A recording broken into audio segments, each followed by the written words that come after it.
Welcome back to Talk 30 to Me, the podcast where we unpack the beautiful, complicated mess of life in your 30s.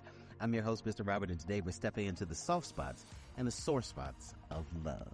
This episode is all about modern love and relationships in your 30s because let's be honest, dating, healing, and partnership after 30, it's a whole different ball game. Today we're exploring the breakups that broke us open, the love stories that surprised us, the role technology plays in how we connect, and how our expectations evolve with time.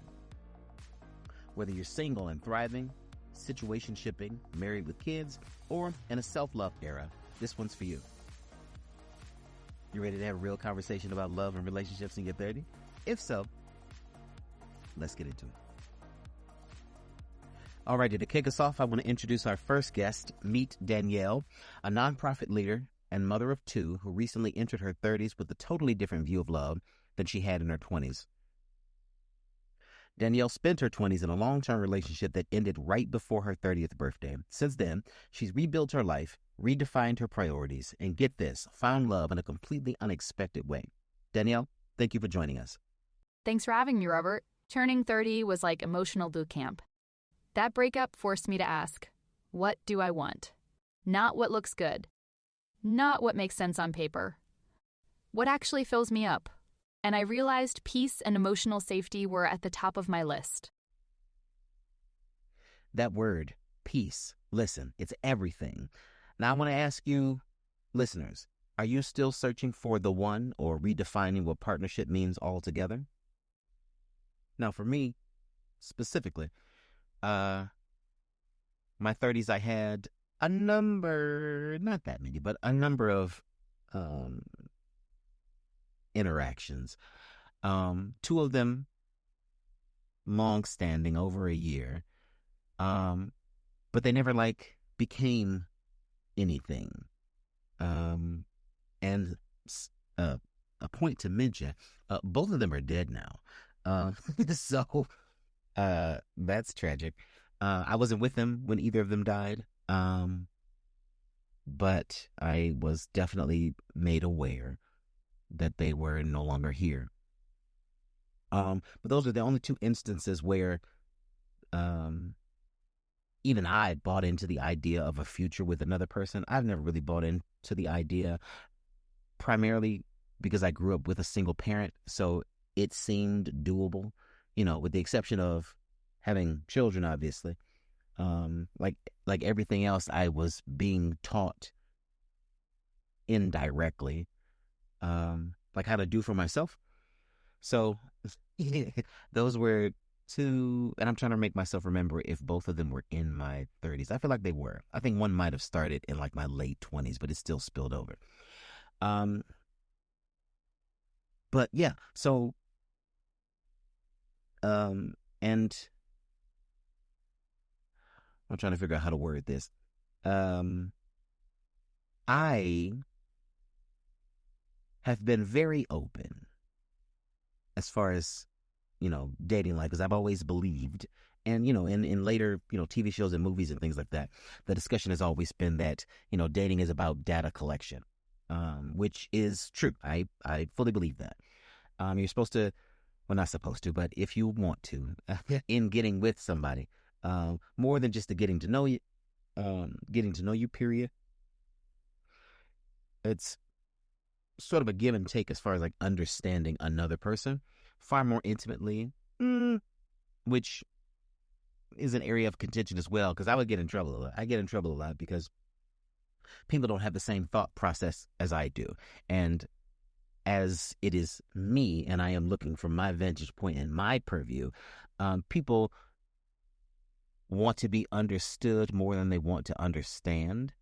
So I have never been given, my own personal feeling, I have never been given the benefit of the doubt when I'm explaining what my dating life has been. But like I said, I had two I would consider successful, even though we were not together at the time of their passing, two very good relationships where, we've met, families, had traveled together, planned events, did kind of the the home life bit, and like I'm a little different in relationships. I know other people like to date and get to know each other in sort of a public format. They want everybody to see, who they're with. And I'm not. I don't hide anybody, but I do normal shit. Like it just seems, you know, weird. just, just like on your first day of school when you got your new clothes, you laid them out on the bed, and then you went to school. You was too stiff to be productive because you was just trying to be cute all day. That ain't no shit I'm on. And I remember, I forget how long ago this was, but Raven Simone uh, had a clip where she was talking about her dating life. This might have been, I'm going to say it might have been 10, maybe 12 years ago. And talking about how, like, when she goes on dates, she likes to not be all dolled up. She wants people to see her in her natural state, which is very comfortably dressed, probably with no makeup, just, you know what I mean? So, before I had heard someone utter it, like that's kind of um, my thought process as it pertained to dating specifically and the whole getting to know you. I would probably say like dates 1 through 5. Um,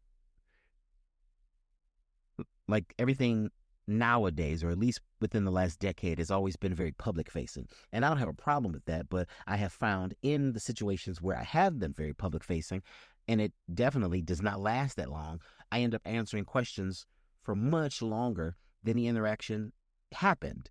And I hate having to do that because we aren't together anymore.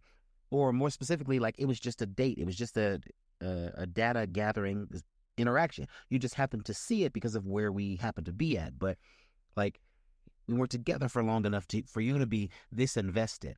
And I get that people are happy, I guess, um, because they might not, be used to, which doesn't even make sense, but still, they might not be used to seeing me out with people or people in this particular way. So they are very much, invested in what they think it is or could become or whatever the case may be.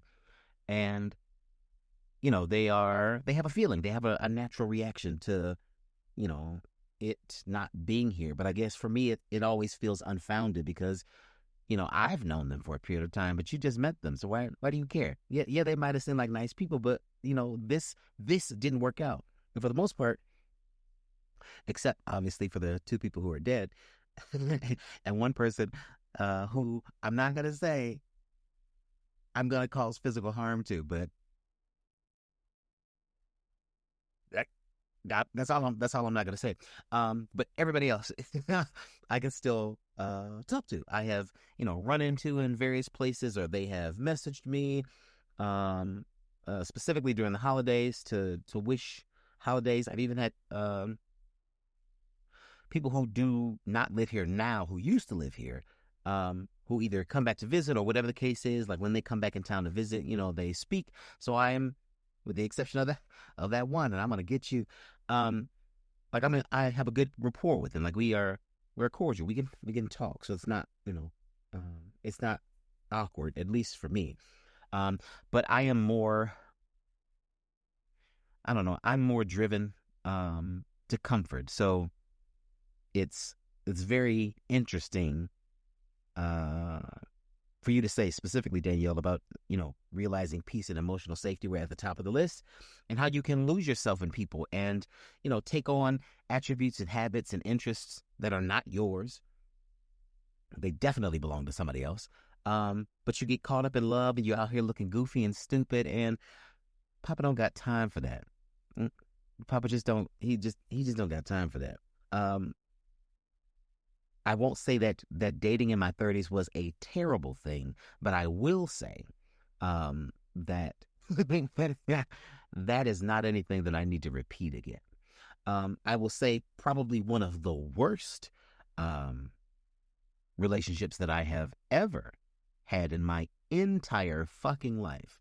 And there were 2 that were bad. You know what? I will rephrase that. It isn't the worst. The worst is the other one. I don't even think I'm ready to write about the other one. But I will say the second worst. And it's only the second worst. It's only bad, period. Because everything was fine. up until literally right at the end. So we are at this point over a year. Um, and to be even fairer, more fair, whichever you like, I only found out recently, and I want to say within the last 6 months. So this relationship was 2015. So it has been, well, October will be 10 years. But it will be 10 years in October.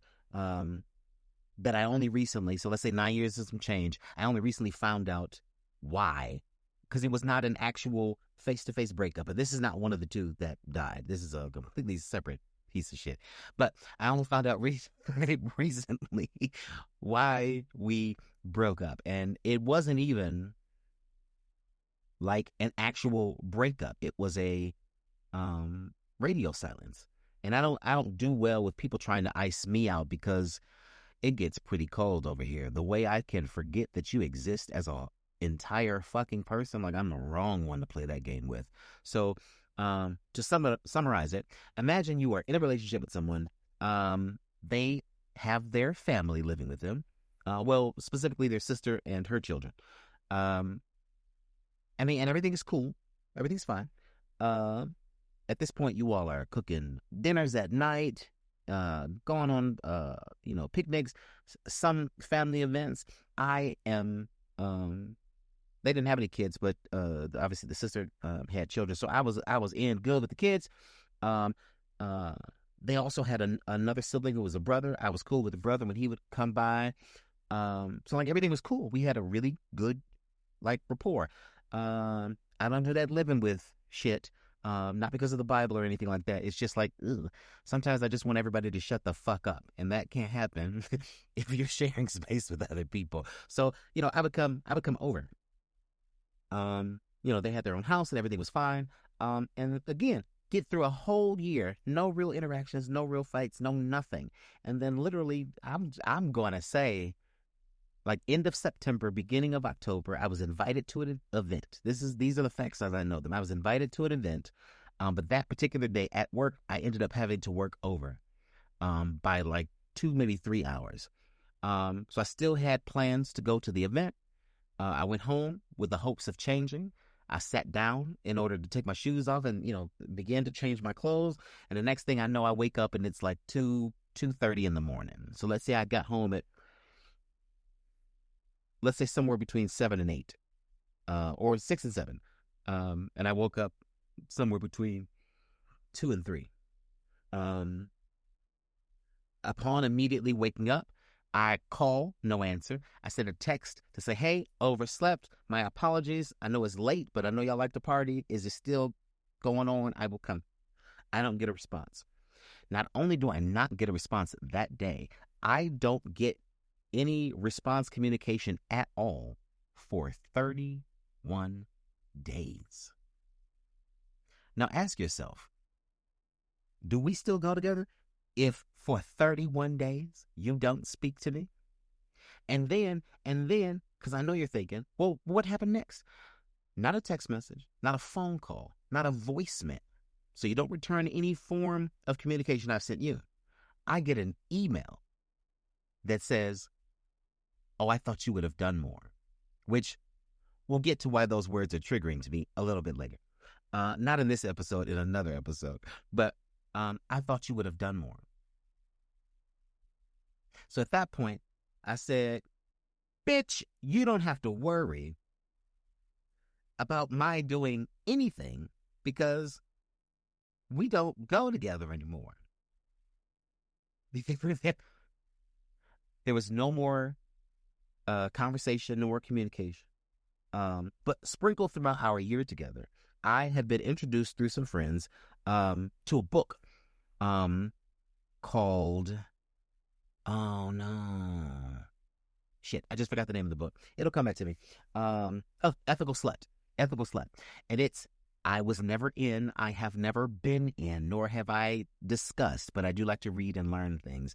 But the book is called Ethical Slut, and it talked about, polyamory and open relationships, but just sort of the true, real foundation of them, in all relationships for that matter, being communication.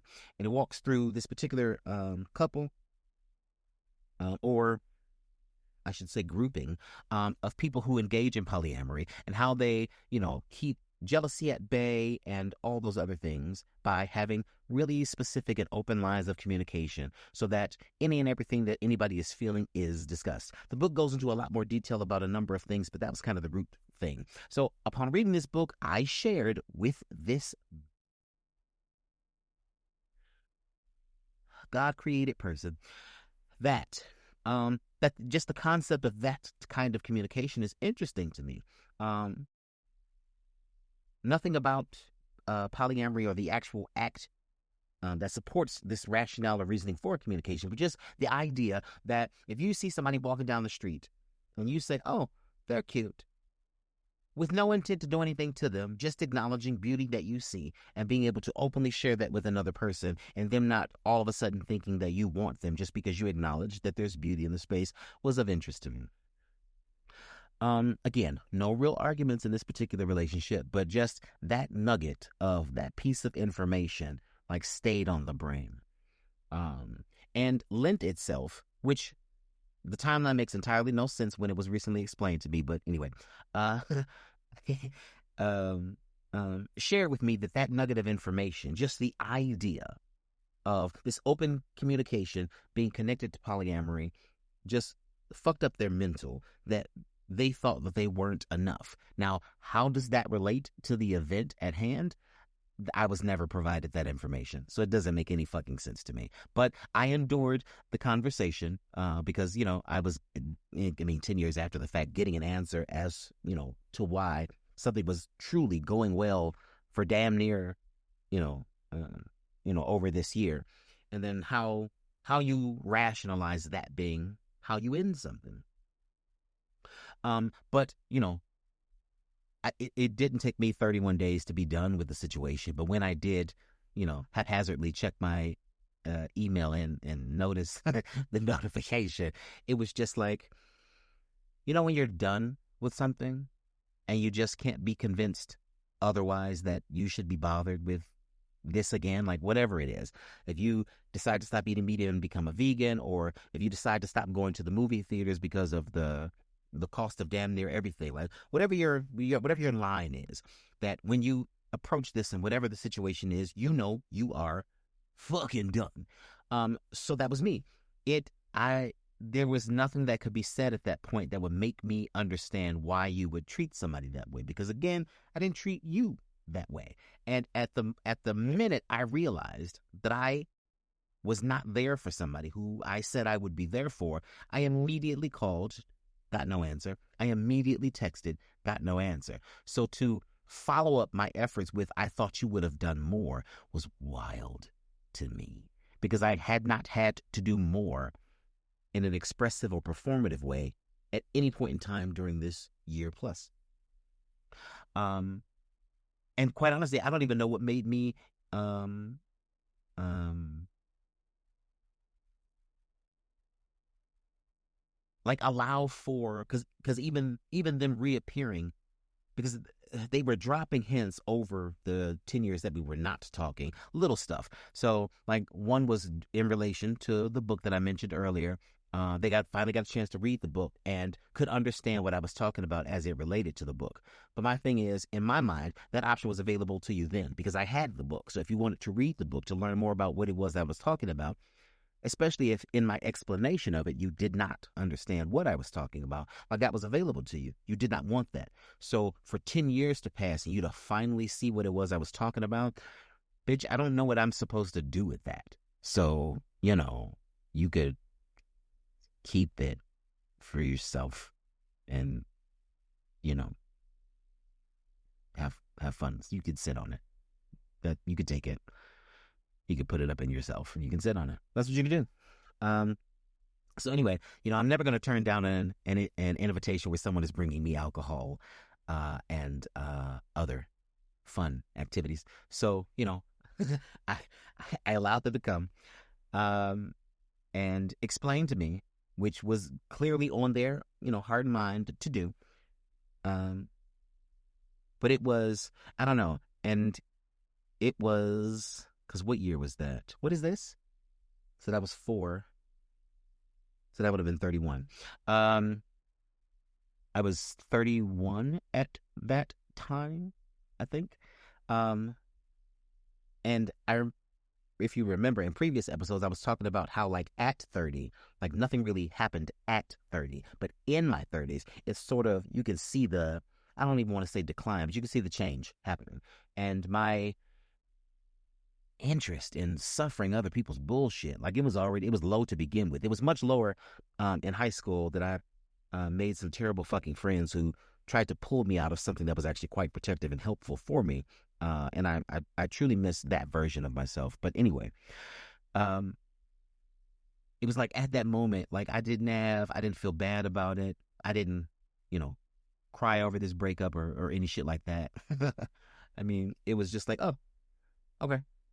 I'm not that I'm free, but like the I've always dated outside of my space because there doesn't tend to be people I am interested in dating in my space. So if I find somebody that is of interest, I am usually, I mean, I don't want to overuse like out of my comfort zone, but I'm usually physically going to someplace else. So, my regular life, my regular day there, while there are people there, like none of those are people I'm dating or, you know, engaging with. I am usually leaving, my place of space to go someplace else. So when I am done with that person or that interaction, it is never over here. So I don't lose any of the places that I go. I don't really lose any of the people that I interact with because, I've never, and that's on purpose. My entire dating history has always been me going outside of where it was that I was at in order to meet people. So like that becomes our space. It is the the space that we are curating is separate from us. So that if we break up, like, I didn't go to this place anyway. Like, bitch, I don't eat Taco Bell. Like, I went over there. I went over there for something else and just happened to meet you. But like, where I get my Mexican food, like, that is no place where you go. I'm a little protective of the food spots because you're not going to fuck up my cuisine with your disrespectful attitude. So there's that. But, as we grow older, our values change. What you thought mattered when you were 24 might not serve you at 34. And I think that was probably one of the biggest and best lessons I learned just in dating in my 30s and even before then. I tried to bring some people through. I was, looking for maybe not even maturity, but like I'm growing and doing things and following my passions and dreams. Like, what the fuck are you doing?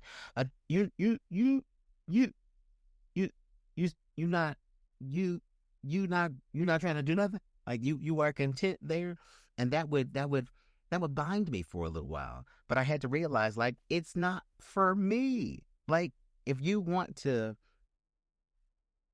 be the exact same from your teens through your tweens into your 30s, like, that is totally your choice. But I'm on some other shit. So if you're not interested in growing, I am definitely not the person for you because we growing over here. All right. Up next, we're talking heartbreak, healing, and those non-negotiables that came with both. We'll be right back. This is Woodsy. Not just a brand, a movement, a mindset, a mirror, a place where community meets creativity, where healing meets hustle, and where unapologetic Black excellence gets to speak loud, clear, and free. We build workshops that grow the soul. We tell stories that shift the culture. We host spaces that hold all of no code switching required. If you ever felt too much, not enough, or stuck in between, Woodsy was built for you. This is radical rest. This is real talk. This is creative power, reimagined. Woodsy. Rooted in truth. Rising in power. Learn more at woodsy.llc and join the journey.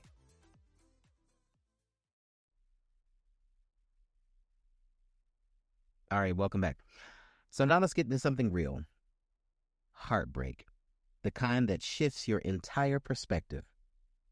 I want to bring in Marcus, a creative strategist who experienced the kind of heartbreak that leaves you questioning everything, but ultimately led him into the most honest season of his life. Marcus was in a 4-year relationship that ended just as he turned 32. It wasn't a messy breakup, it was a quiet unraveling. But what followed was a journey through grief, therapy, and finally clarity. Marcus, welcome. Hey, Robert. Yeah, that breakup was like losing oxygen. But it taught me something major. Just because a relationship is peaceful doesn't mean it's healthy. I have been making myself small to keep the peace. In therapy, I started to ask, where am I in this story? That's when everything changed. It's interesting that you say that, because I really feel like so many of us confuse stability with alignment. And when we finally step back, we realize we've been negotiating against our own needs. I remember another dating situation, well, a full-fledged relationship that, again, I only got clarity on, I'm not going to say issues, but concerns they might have had at the time this year. Like, it's something about this year, 24, 25, that has had people in a far more chatty mood than they were in when we were together. And this, because I know people they do not like my very couched language, but my language is couched because I am saying what I mean to say without divulging too many graphic details. But I will say my dating history has been littered with a little bit of everything because I have dated a little bit of everything. I don't know what it is that I like. For a very long period of time, I really very much consider myself to be asexual because you motherfuckers just weren't doing it for me. Uh, I don't like stupid people. That is the quickest way for me to um, have a magically disappearing penis is for you to be stupid. I don't think stupid people deserve sex yet, given the number of babies that are running out here loose with parents who are not paying attention to them. Like, I'm concerned. I'm concerned. But so I have dated, you know, any, well, nothing white, but any and everything that you can think of, ethnically, racially excluding white, nothing against, well, I mean, a lot of stuff against white people, but that isn't it. You, it's not for me. Thank you so much. I thank you. I appreciate it. Um, but I have really just been trying to figure out like what it is that I actually like. And I, quite honestly, I still don't know. I think I've circled back around to, there was a point where, when they started, everybody started waking the fuck up and all these new terms and words, entered in, to our, what is it, lexicon, such as, pansexual and all of the others. Because I did not learn to discriminate that way. But I also had to reconcile understanding the difference between someone having an interest in you and liking you and someone just being nice. And I found that, especially, in my friend groups and friend circles, that a lot of people were just ending up in interactions with people because they couldn't process someone was just being nice to them. They weren't flirting. They were just being nice. Now, turn this compliment into a situationship. Now y'all fucking and everybody confused. Like, I don't need that. Uh, I don't need that. So I've been, fortunate enough, I will say, the predominant groups that I have probably dated the most, women with children who I love kids, but they have consistently treated me the most unfairly. Like the fucking most unfairly. And I get it. I get it. I'm cute. I got money. I'm handling my business. You know what the hotep say. I got an LLC. I have a passport. So shit's moving for me. And that is appealing to you if you are in a situation with someone who is not doing those things. But I am not here. And this was the topic of the previous limited podcast that I did some years ago called The Rebound, where I felt, and it was 6 or 7 episodes as well, but I was talking about how I felt that the majority of my relationships, with the exception of those 2 who were dead at that time too, were rebound relationships. It was people who couldn't get over somebody else. They saw me as an opportunity to have some fun, led me down an unnecessary pathway for no reason whatsoever, only to either end up back with that person, cheat on me with that person, or otherwise end up somewhere else. Like, it was never about me. So to have been in what I felt was a number of interactions where nobody was picking me. Everybody was using me, but nobody was picking me. It literally could have been anybody. Like, it had nothing to do with anything specific to me. Like, those were the interactions that made me think, like, okay, wait a minute. Like, I'm looking at now, granted, I was already stable. I am with somebody who is unstable. And, you know, I'm not exclusively talking mental health, but just, being able to pay a bill when it is due, being able to plan for something in the future, having a plan for the future, that level of stability. So I was always kind of awestruck if I met a woman who had kids, or even if I met a man who had kids, or just somebody who was not where I was in the world. So, not necessarily pursuing an education, not climbing up, I don't even want to say the corporate ladder, but just not climbing when it came to employment in general. Like, we all can't be a line cook forever. Even if that is your dream, you're going to be a line cook at Bennigan's, but at some point you have an aspiration to go learn something new elsewhere. So be a different type of line cook in a different type of environment. You got to have some sort of aspirations to be with me, because otherwise you're going to be bored as shit. Because any and everything that I feel I want to do, I'm going to learn how to do it and then do it. So to be with somebody who is not stable in that way, to know, what skills they do have, what skills they don't have, what things they can pursue, if now is even the time to pursue those things, all that stuff will really, draw you back. And I noticed for myself that I just kept ending up and they were not all similar.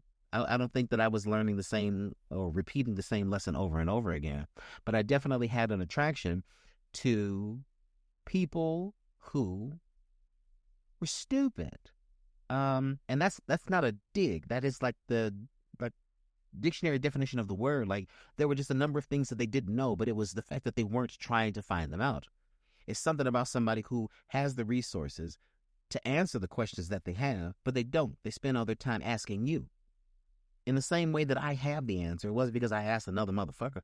When the thought about this thing came up, I looked it up. Like, the resources are available to me. I grew up in the library, so it's nothing for me to look it up. And if you're taking too fucking long to give me the answer, I'm going to go ahead and leave. I'm just get the fuck out of here. Something's wrong with you.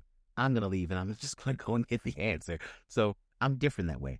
But I will say a good portion of my dating history stemmed from people who had enough time to get to know me before we even got into the dating situation. So where the confusion comes still floors me to this day, because I don't understand how, with all the information you had, you still made the choices that you made. And it's not even me trying to live your life or even judge how you're living your life, but I really don't understand it. So I can't support it because I don't understand it, and you can't explain it. So what are we talking about? Shit's crazy. So, it wasn't until probably my mid-30s or late 30s that I started to understand that all of these things basically summed up as my non-negotiables, right? I was very clear internally about things that I wouldn't put up with or deal with, and I knew what non-negotiables were, but I really hadn't been in enough cared, to be very honest, but been in enough interactions to know, like, this is something that I will not stand for. Like, I've had a myriad of relationships ever since I was 18, but I never really put my foot down. There were a number of things that were done to me that I will and still have not forgiven any of those people for, and I hope they burn in hell. But while still here, and definitely, with time and growth and understanding, I have realized that those were very much non-negotiables for me. And most of those non-negotiables, not to make this about therapy, but also stem into, like, my family life. There are reasons why I don't enjoy, these type of behaviors, and these things from people, because when my family did it to me, or when I observed it from my family, that was also some intolerable shit. So I don't like it there, and I also don't like it here. But again, coming to understand what my non-negotiables were. So speaking to you, listening to this podcast, have your non-negotiables shifted in your 30s, or at any point in time in your dating life? Anything that was a non-negotiable for you at some point, or was not anything that you were even considering and has now become a non-negotiable for you? Because mine, they got real clear. And I know, like, this segment is specifically about heartbreak, but heartbreak to me is minimal, because it isn't a big grand gesture of infidelity or lying. Those small instances where you just forget me is enough to floor me, because I don't understand how you could do that. And then there's that, what do you call it? Like a balancing act, where, especially for me, because again, I'm trying to do some shit in this world, in this life, before I get out of here. So it's this balancing act where I'm trying to grow my career and nurture this love, and it's feeling extremely one-sided. And of the two of us, I am still, and have been, the most responsible person. So I, can at least say, for my dating history, I have been the most responsible person. I have yet to match up with someone who is sort of on the same plane that I'm on, who is working, I don't want to say a real job, but is working in a gainful position where they have benefits and a bunch of other perks. It is not just the check. Like, I work every day. I'm not off several days throughout the week. Not that is not a sustainable, work life, but for every day I come to work, they giving me money. So I'm coming all of the days.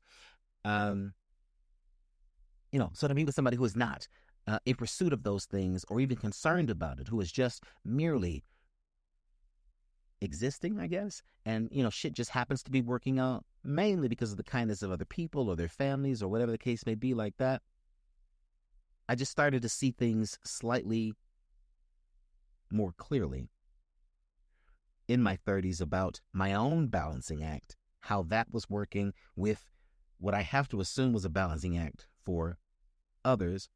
And, for me, it doesn't necessarily have to be, everybody that I dated, even people that I had attempted, because of circumstance or proximity or location, to be friends with. It was kind of the same thing, just this balancing act. I am trying to be, successful in my own right. I am trying to not die early, because you niggas are crazy out here in the street. So I'm trying to be aware of my surroundings, and careful in the things that I do, places that I go, people that I interact with. And then also, if the love bug bites, and a situation or an interaction can happen, giving myself room and space for that interaction to happen, and then figuring out how I feel about it. So, like, I'm collecting data on this person, on this interaction, on this situation. When we go out in public, how do people perceive us? And not for the sake of appeasing them, but I know what it looks like to me, and just eliciting that confirmation from the atmosphere around you that what it is you see is like how it is. And I got that in my more public relationships. Like, I've gotten that. Strangers on the street would tell us that we looked good together. People want to take pictures of us. We've done interviews for things. So it you know it can materialize differently. So I'd be curious. I know I posted for those of you who are listening on Spotify or YouTube, and Podcastle as well, or if you just happen to follow us on Facebook, I put a few questions out, so I know some of the answers are undoubtedly going to come in after the episode comes out. So maybe for some bonus content, I will respond to them. But I would love to know specifically the questions I'm asking during this episode, your answers to these. So I have your non-negotiable shifted in your 30s, or at any point in time during your dating or situationship? And did you know that they were changing, or were you surprised that they had become non-negotiables for you? I do remember there was one comment that I pulled from somebody that messaged me on Instagram, if I'm not mistaken, who said that they realized that they were showing up to their relationships like they showed up to work, overcommitted, always available, and scared to say no. They had to start treating their personal boundaries like their job boundaries. And that really struck me because boundaries was one thing that I have been in therapy for quite some time. And it's funny, when I found my, when I found a therapist that was more so my speed and spoke to me the way that I prefer to be spoken to, it just so happened to be, I was already working with her, but when we got real deep into boundaries and doing the actual work to not feel badly about having boundaries, even if it wasn't for the reason that most people have boundaries. They're afraid to say no because they don't want to disappoint people. I don't give a fuck about that. Sometimes I just don't say no because no is not the easier answer. I'm saying yes because yes is the easier answer. Saying no means I have to have more conversation with you. It means I have to explain. Now, one might argue, well, if you have boundaries, you say no, no is a complete sentence. Yeah, but the people that I'm dealing with are fucking users. So I got to be able to do more. And then for me, I'm just weighing the harm. What's the harm of this $20? If $20 gets them the fuck out of my face much faster than my no and them continuously talking to me, like I'm just not interested in being bothered. But anyway, we got on the topic of boundaries like right before my dad died, to me rather unexpectedly, because he and I were not talking at the time that he passed. So it was a very jarring and shocking example of now that was an instance where I had a very sound boundary. I didn't talk to him for a decade, and at a period of time in this not talking to him, I don't want to say that I forgot about him, but I just was busy doing like my normal shit, because just like with relationships, I had to leave where I was to go to where he was. Like where he was not where I was. So it's easy. I'm very out of sight, out of mind. So it's very easy for me to just not be paying attention to something because it's not in front of me. Like if I have to go out of my way for it, I remember it when I get there, and maybe even in preparation for going there.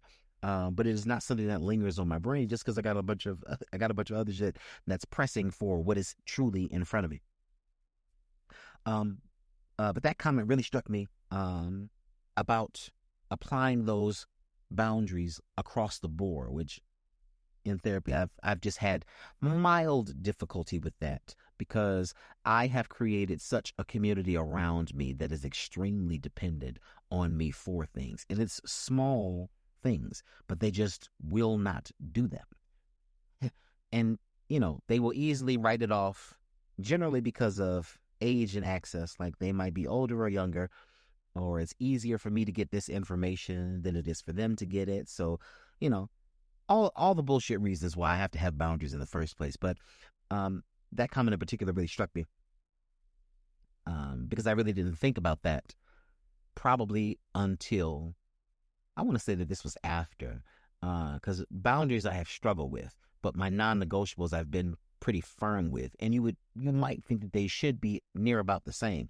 Things that are non-negotiable for me should also translate into a boundary, but for whatever reason, usually by people, they did not. And then family is the biggest culprit. A family would treat you the absolute fucking worst, and have full expectation that you will come back for more, which is not no shit I do. Sorry.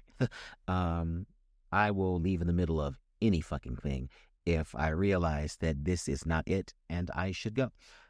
I will leave in the middle of anything. Ask around. It doesn't really matter. At some point, I think I have always had this disposition, but I will say before I had the friend group in my later high school years, like I owned it. It was very much my personality. It fit. but meeting those people really changed me. I don't want to say for the better, but there were positives that came out of that interaction. But overall, I think it set me back, and it took me probably 15 years to get back to where I was in high school as far as um, I'm not even 100% back at my boundaries, but just my overall disposition, not being unreasonably distrusting of other people, but my lack of awareness had diminished. I had to build that back up so that I really perceive the world around me as it is, not as I wanted to be, not as people have told me it should be or is for them, but as it is for me. So yes, I would just be curious. Um, if you follow us on any of the socials, I'd just be curious. There's a poll out. I think that's what I was trying to say earlier. There's a poll that I put out, especially if you're following us on Spotify or I don't think it's on Instagram, but I know it is on Facebook or it will be on Facebook by the time you all hear this. Your answers to some of the questions throughout the episode, but specifically this first one about your non-negotiable shifting at any point in time in your 30s or during, some intense changes in your dating life. So here, let's take a break, and when we come back, I really want to get into dating apps, DMs, and digital love stories that sometimes go left. So we'll be back to talk about technology, timing, and finding connection. We'll be right back. At Woodsy, we don't just write books. With the help of our publishing house, Hazelwood Press, we release blueprints. We print power. We publish purpose. From self-help to soul work, essays to exploration, we're celebrating new releases, timeless re-releases, and this October, our very first novel, Bedlam, drops. Stories that shift culture, books that build legacy, voices that deserve to be heard. Got a book in you? Want to tell your story your way? Let's make it real. Visit woodsy.llc to learn more about our publishing support, author services, and how to join our growing community of storytellers. Woodsy, rooted in truth, rising in power, writing the next chapter with you. All right, and welcome back. Okay, so we cannot talk about modern love without talking about the tech of it all. Dating apps, texting games, the tyranny of the unread message bubble.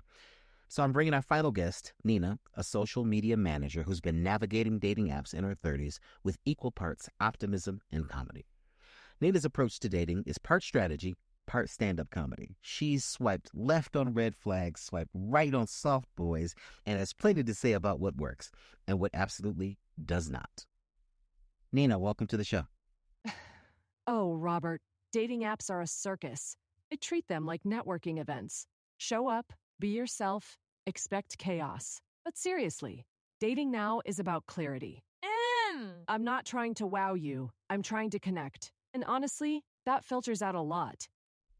Connection is so important, so thank you for sharing that. That's honestly a gem right there. Clarity filters. I'm gonna have to steal that. I almost want you to say it again for the people in the back, but there's nobody in the back but control, so we'll keep moving on. But I'm curious. I know for myself, because I go back to all the different dating websites before they became apps that we used to be on. I will not get to naming them because that's we ain't got to do that. I just want to talk about apps in general. But what role has technology played in your relationship? So this is for you, the listener. I'm curious.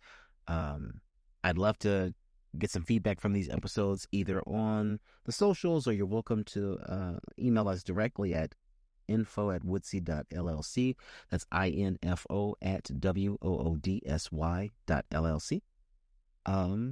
For, we haven't necessarily made the news yet. Before something else that's coming down the pike, I want to open this line of communication, but I'd be curious to know what role technology has played in your relationships. I know for some it's about connection, for others it's confusion, but one thing for sure, technology has definitely changed the game. I do think I had more fun when I was meeting people while out and about, when I did go to bars and clubs and other social events. Not that I don't go to them now, but I definitely, don't go to them for the social part. I go, I come for the free liquor and the food, sometimes the atmosphere. Um, but I'm not there expressly looking for anybody. But there's a book.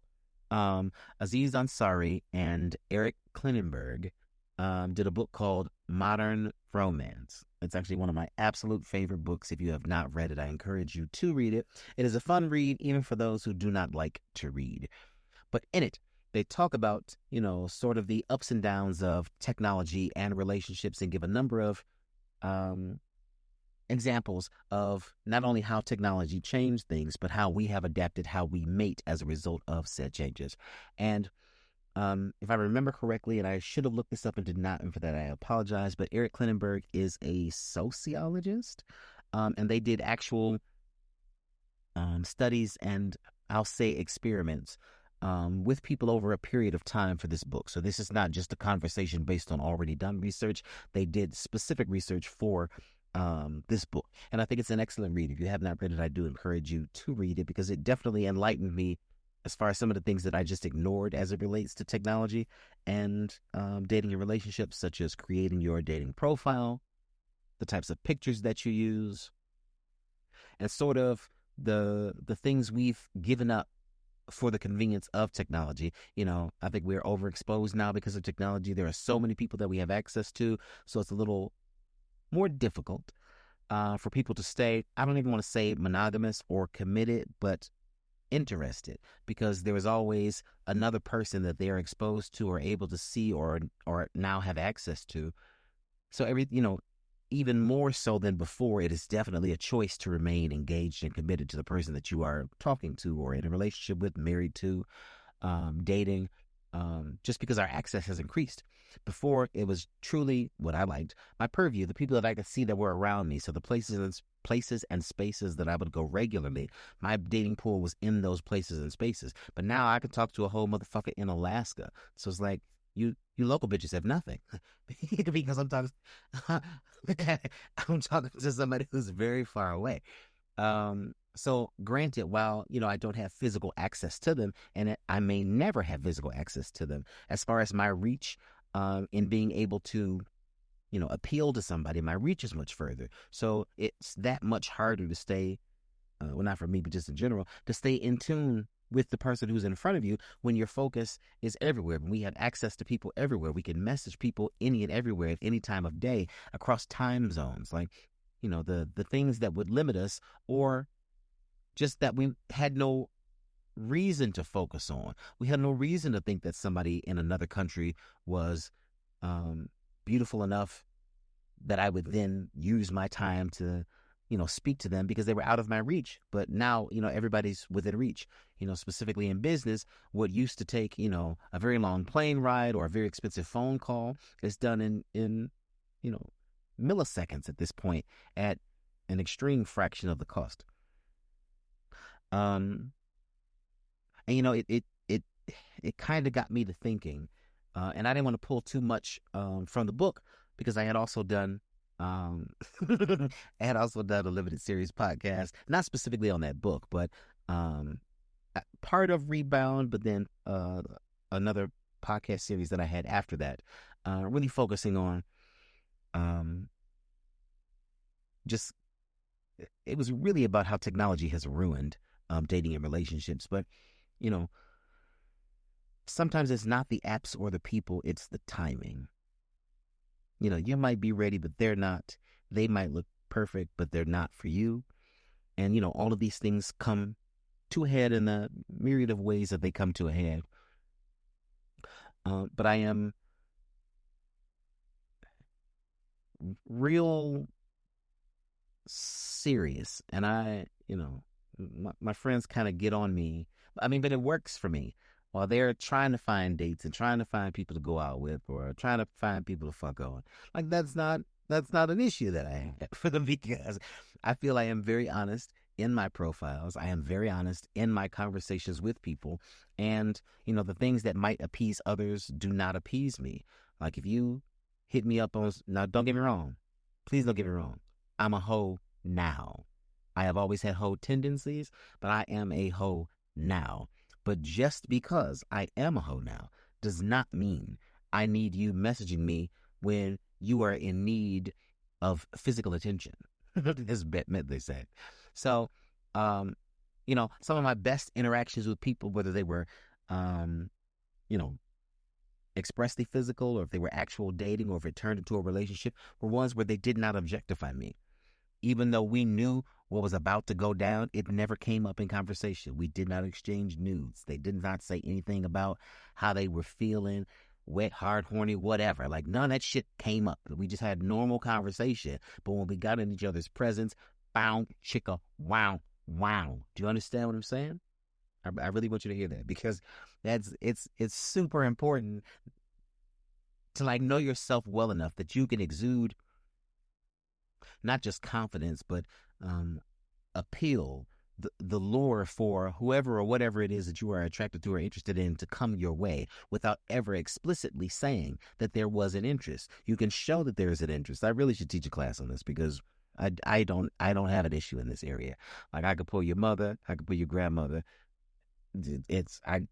I got it. Like, I'm not even trying to do it. My conversation, I can make friends, on the fly because of this skill set. And, not everybody was raised this way, so I know they don't have this skill. But I also think that's a selling point for me when people find my profile or when they engage me in conversation. I get a lot of compliments just about how refreshing it is. My profiles are how I speak, so they tend to have some humor to them, but they are very specific and direct as well, as far as what it is that I'm looking for, what it is I will not tolerate, and just overall, like, what time it is, in this app or whatever the environment happens to be. Now, I'm not really not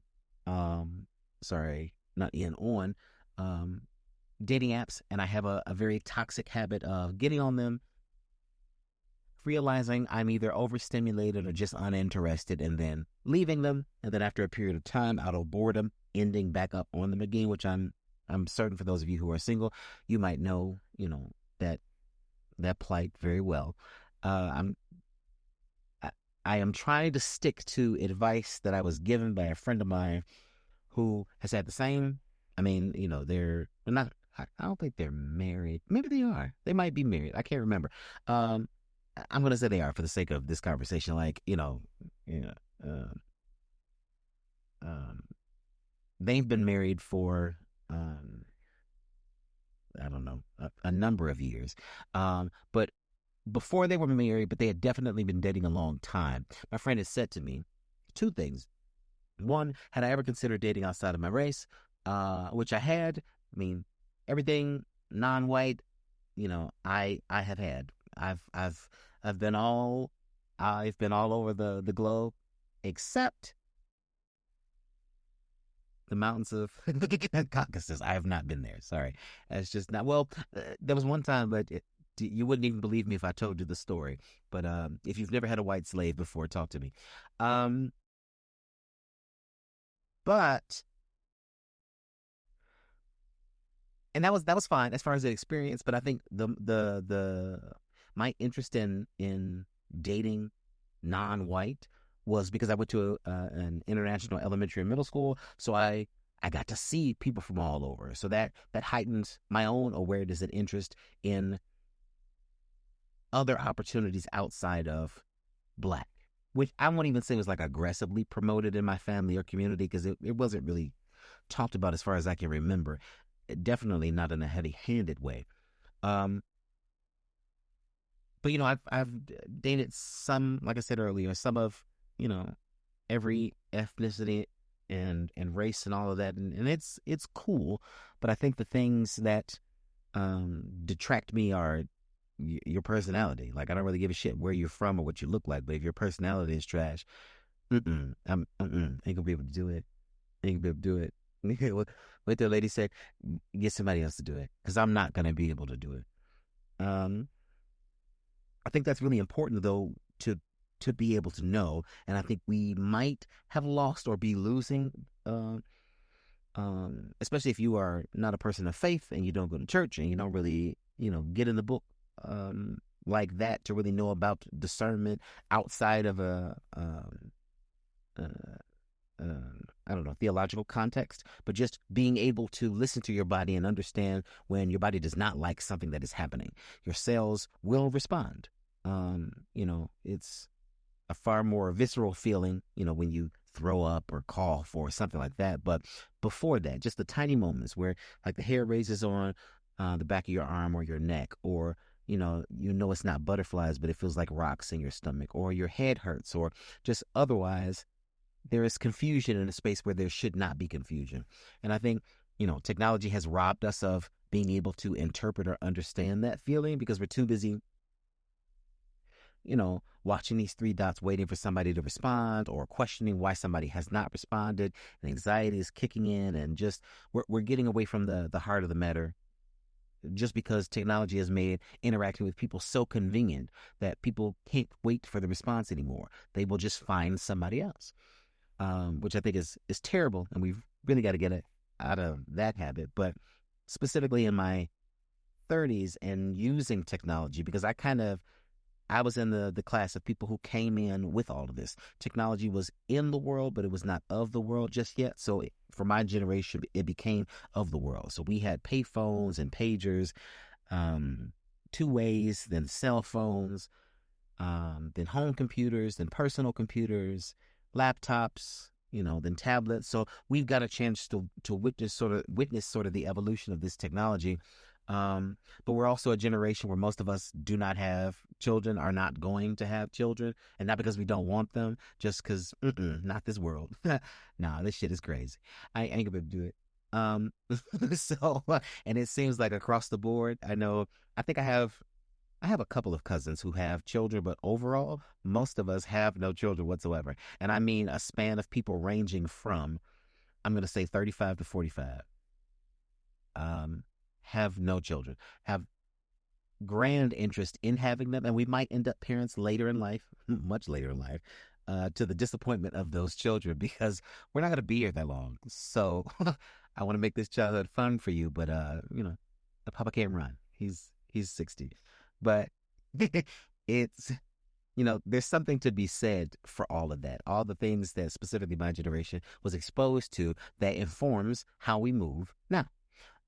Now, I did not say this earlier in the episode, but I do want to say now, kind of related to technology, but not really. Like the majority of my dating pool has been younger than me, specifically the 23 to 28. Regardless of what my age has been, it has always been 23 to 28.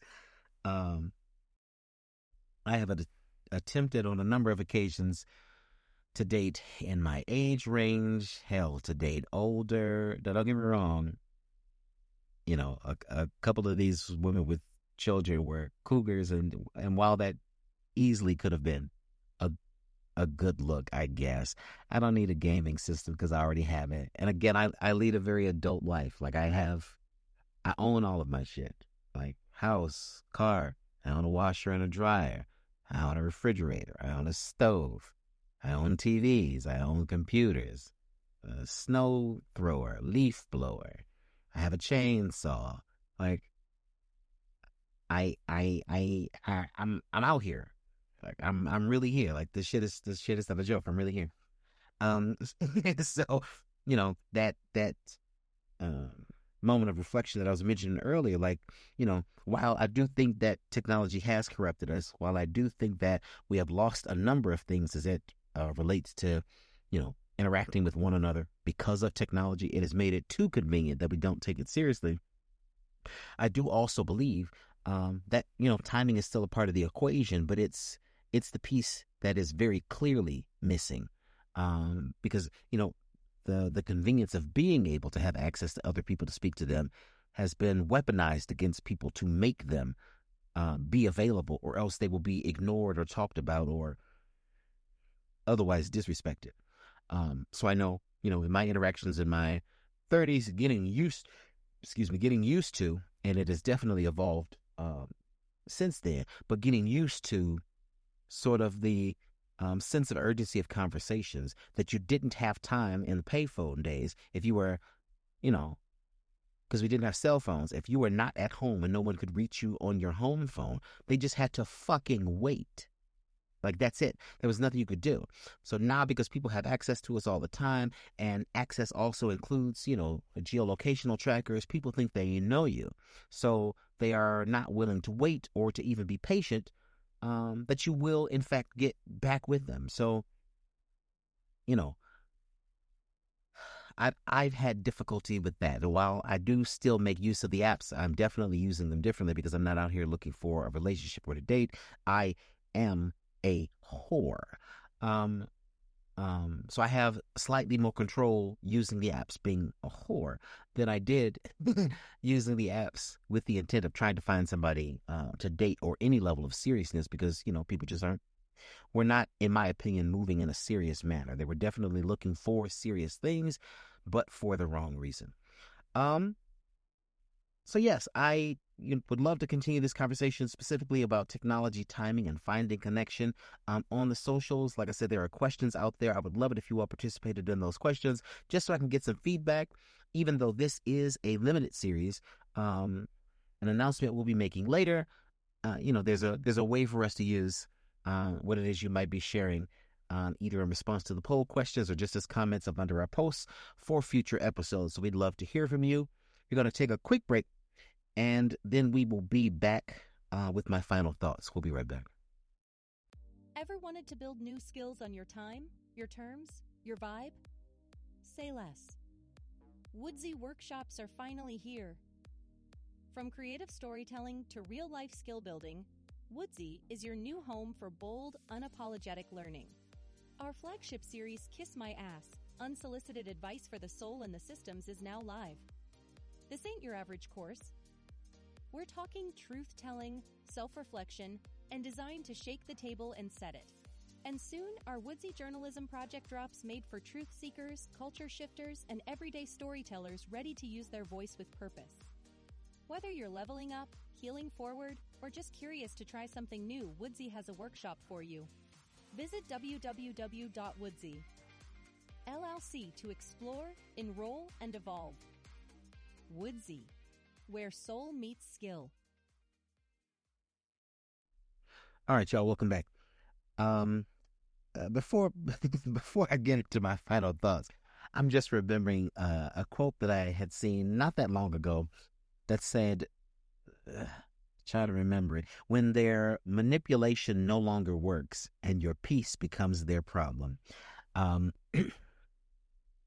that really got me, I don't know, hyper fixated on my dating life now. Definitely at the point of having an overwhelming amount of peace. But all the people who are just users in my life, like, I have told some people that I love dearly, whom I just honestly did not have the capacity for even a small task. No. And where that would, I don't know, have me in a bind in, years past. The way I sleep so peacefully now, and whether they're upset about it or not, some people are, because they find ways to say things, but whatever. It's just interesting to me. So I wanted to share that with you. When their manipulation no longer works and your peace becomes their problem. Because I think, I'm not afraid of getting older. I'm not afraid of the growth. I know that this is a very, short period of time that we are all going to be here on this earth. So I am, if you follow any of the socials or have ever actually met me in person, like, I am living my life. All the things that I want to do, it doesn't really matter what it is, like, I am doing, whether that be traveling the world, meeting people, gaining new skills, even down to making this podcast, becoming not only an author, but a self-published author, opening my own publishing houses. Like, if you live in peace, like, choose peace. Like, I'm not engaging in any futile conversations. I'm not trying to be convinced of anything or convince anybody else of anything. The way I don't give a shit. Like, 50, I'm going to be dangerous and completely and utterly unstoppable in ways even I can't fathom. Because if this is how I am at 40, 50 is over for you hoes. Lord willing, I see it. 50 is over for you hoes. So just, stay tuned. That's all I got for you. But before we wrap, I want you to take this with you. Love doesn't get easier in your 30s, but it does get more honest. You're not wrong for wanting more. You're not wrong for walking away. And you're not late.